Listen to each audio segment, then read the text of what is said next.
So yeah, I went to Coleg Gwent Learning Zone in the campus in Eberville. Studied BTEC Level 3 Sport, so one of the vocational courses.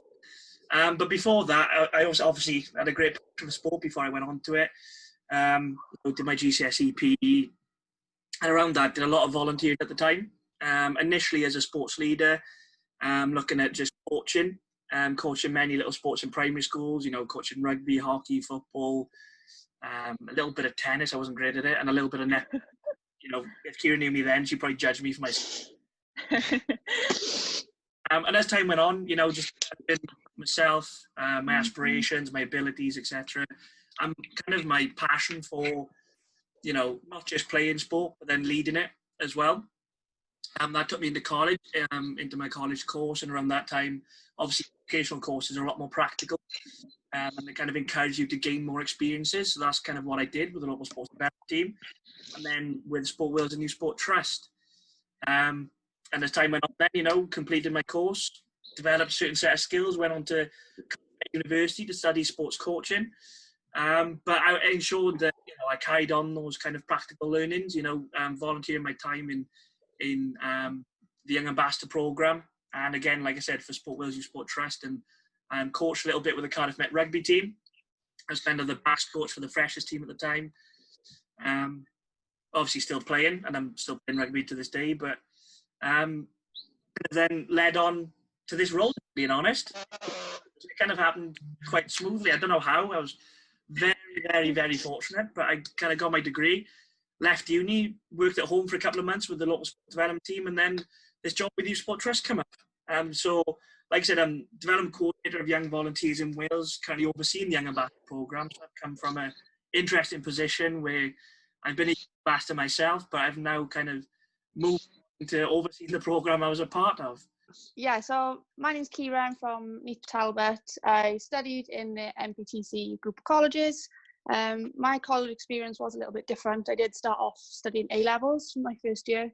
Realised that wasn't for me quite quickly, just because I didn't enjoy it, couldn't do any extra things, and that's kind of what I enjoyed, was everything around education, not just completing my education and going to uni.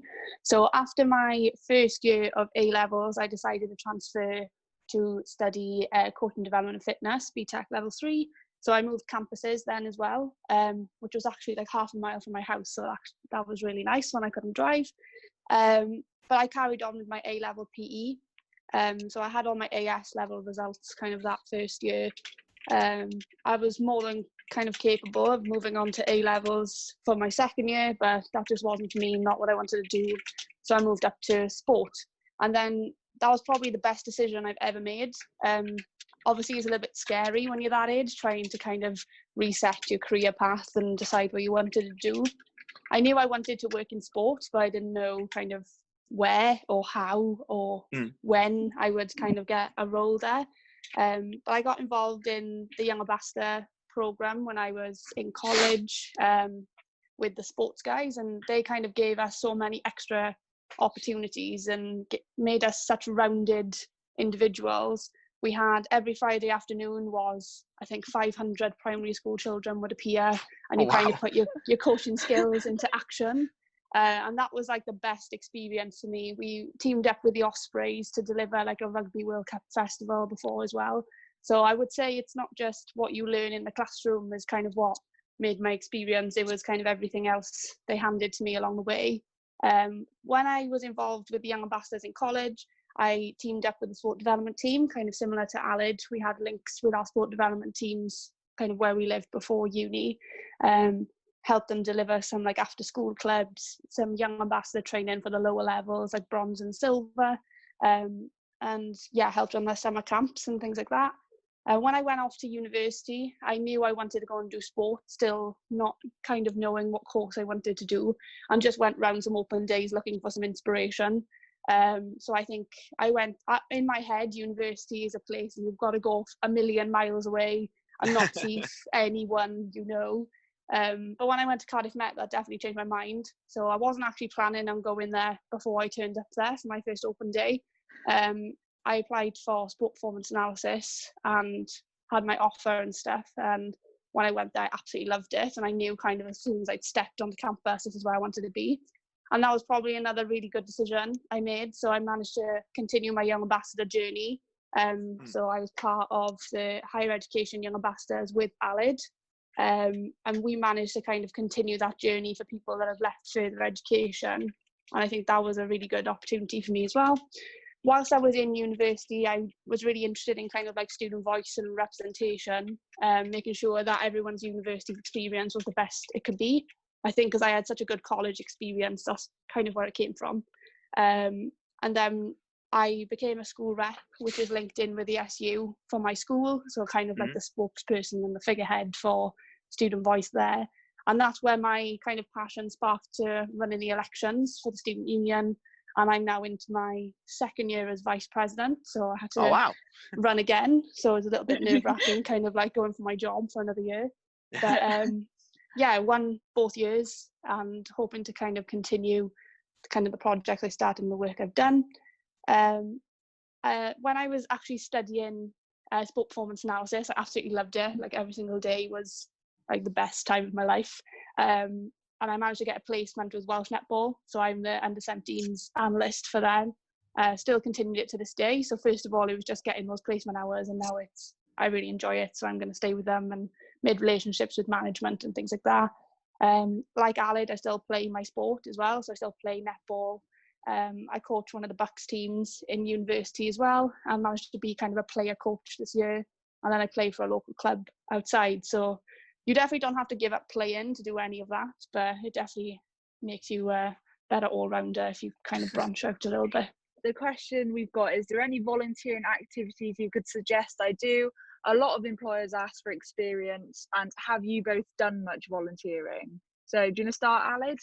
Yeah, sure. I mean, fortunately, I'm kind of overseeing the Young Ambassador program right now, which is a youth sports volunteering program. So it links in quite nicely, actually. And like myself and Keira previously said, we've both been young ambassadors ourselves, you know, in our local communities, in our towns, in our authorities, and kind of moving up to kind of that regional work. Then we've done a bit of volunteering together nationally as well now. So together we've done a fair amount in our time. You know, I say that as if I'm like 43, but I'm only 20. But we've still managed in that time to do a lot of volunteering. And the volunteering bit's interesting because people think, you know, there's only one form of volunteering in sport, and that's coaching. But really, you know, there's so many different areas of volunteering in sport that you can get involved in. You know, you've got the coaching, you've got the officiating, you've got events management, you know, organising sports festivals, organising school sport. You've got social media. There's so many organisations that are looking, especially during this period, they're looking for support on social media. Regarding like there's something as simple as volunteering to share how to perform a particular exercise, you know, via social media. I know Keira's college, MPTC, they've got a number of young ambassadors there now who are kind of performing sports, you know, filming themselves perform the sports, kind of breaking down the skill itself and sharing that with the college on Twitter. And that's a form of volunteering right now. You know, we're going into a period where volunteering is almost being reshaped because our traditional ways of volunteering, you know, the one-to-one coaching, the team coaching, the officiating, like I said, the events management, even those kind of things now, these things are not going ahead and won't go ahead for a fair few months now. So, you know, it's a really interesting time for volunteering generally. But I think, you know, I would personally say that I'm only in the position I am because of volunteering. As much as the courses and everything have helped me, volunteering is the thing that has given me contacts, that has built my network, that's kind of given me the confidence to be able to perform in the certain areas of work that I'm in now. Volunteering section, as much as the courses give me the information and give me the knowledge, I would say, it's the volunteering that has allowed me to apply that and kind of develop the more transferable skills, I would say. Yeah, so a lot of mine and Alan's volunteering experiences do kind of overlap because we were in kind of the same groups together once we got to university. But yeah, I'd say I was volunteering since I was 14. It was first kind of like, I need to get out of the house and I need to do something. There's only so many sports I can play, so let's go out and let's go and do something. I really enjoyed that, and I really enjoyed kind of okay, these people wouldn't be able to do this unless I was helping to deliver it and unless people were willing to do it. And I think I had such a good sporting experience. I only actually started playing my sport really the end of school and the start of college. I played every other sport under the sun before that. You never believe I was a cheerleader or a gymnast before that, because now I can't touch my toes. But every club I was ever a part of were all volunteers, and I think it says a lot when there's people that start volunteering at 14 and then that you see people still volunteering decades after that, because they know the value in it and they know that young people wouldn't have that chance otherwise. All of kind of even some paid opportunities that I get now, they all started off as volunteering. So working with my sports development team and delivering their young ambassador training, that was voluntary. Having all those primary school children come up was initially part of our course, and then we all really enjoyed it, so they kept coming up every week. And that's almost like 500 children every single week that wouldn't get that chance otherwise. And our college are really lucky to have like some amazing facilities, like an indoor 3G barn, and we wanted to make the most of using that as well.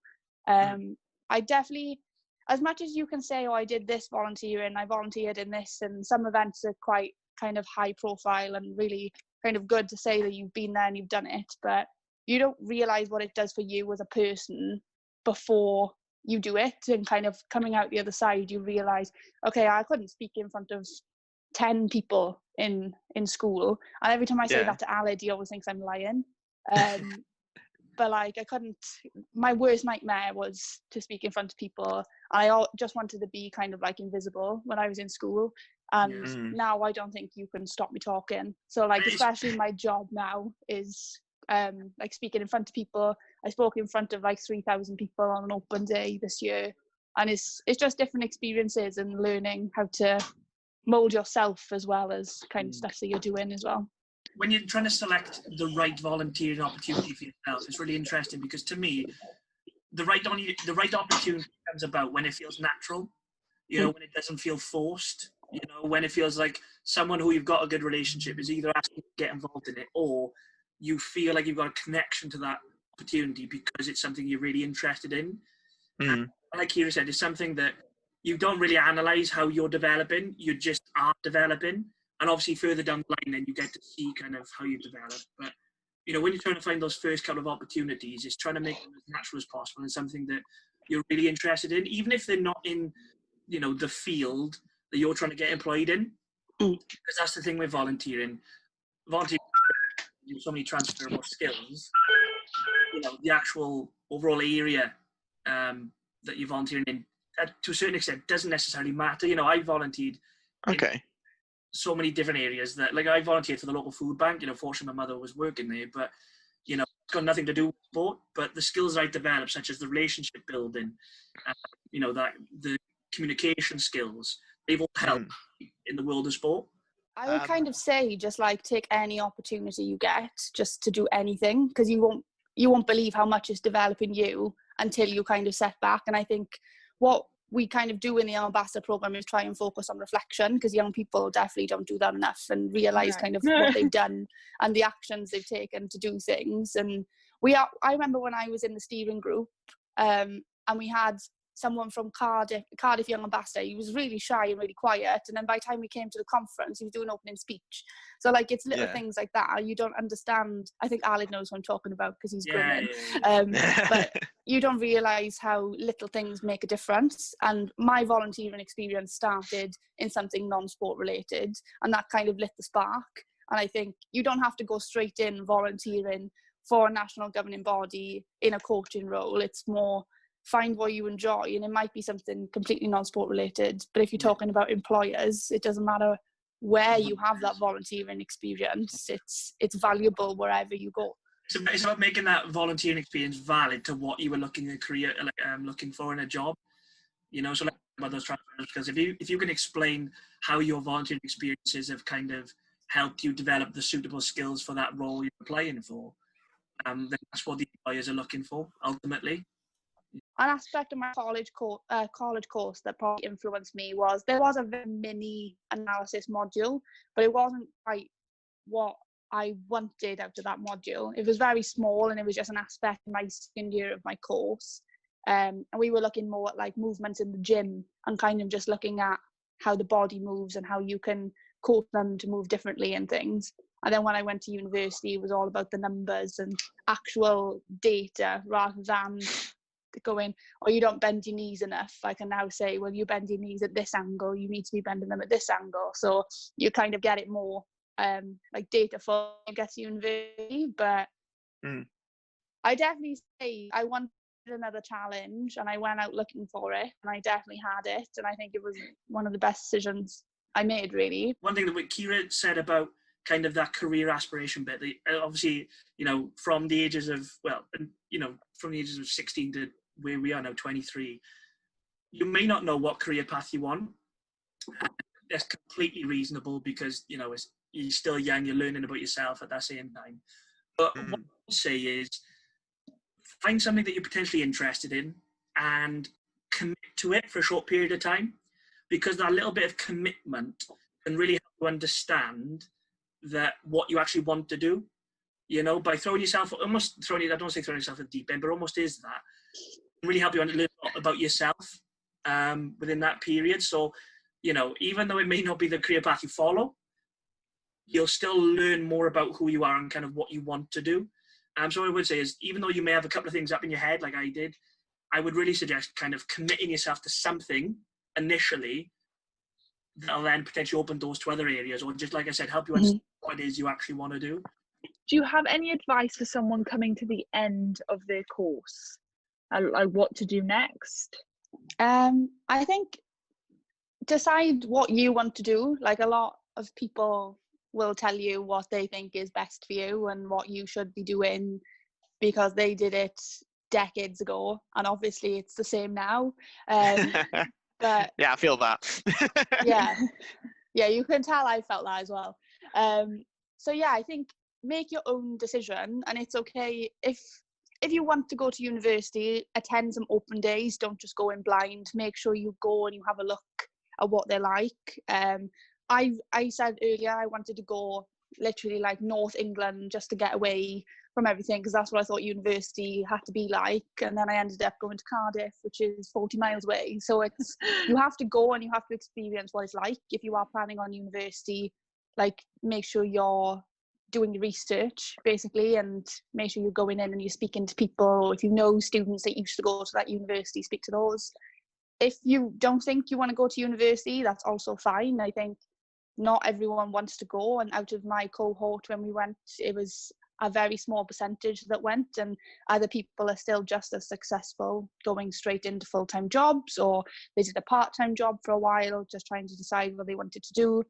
And I think the best advice is to realise what you're putting yourself into before you do it. So if you know you don't want to go to university, what would you like to do? And you can still do some research then on what those type of jobs are as well. Yeah, don't do it for anyone else, more do it for yourself. You put in the question, why not? Just keep that in your head of why not. Like when I finished college, I had a lot of conversations with my old man, to be fair, about getting a job, because my parents never went to uni, and no one did their own area really. There was one or two, but my dad was like, right, job, any interest in a job? Like, oh, I don't know yet, But then it was conversation about, us Valley, but we don't travel very well either. So they're like, oh, well, you can't go to, you can't go to England to study, can you? No. So there's all these questions, and I just had that question, why not, in my head? Like, why can't I do these things? And I kind of did a little bit look into it about what I can do and what they can do for me, and it just turned out that I didn't have to go to university in England as well, and I went to Cardiff, but it was still those things about why not. So if you have something in your head and people are saying, oh, yeah, I don't know about that, or people are questioning your decisions, think about why they question them, and why you can't do something. Is there anyone you looked up to when you were in college? Like, did you have any role models or any position goals you wanted to be there, like someone else? My role model was like huge, as in they were both in education, my ones, where some people have role models of like sports stars. I don't really have that, because I knew I didn't really want to play sport for a living, and I knew I wasn't at that level to play sport for a living either. So that went out the window.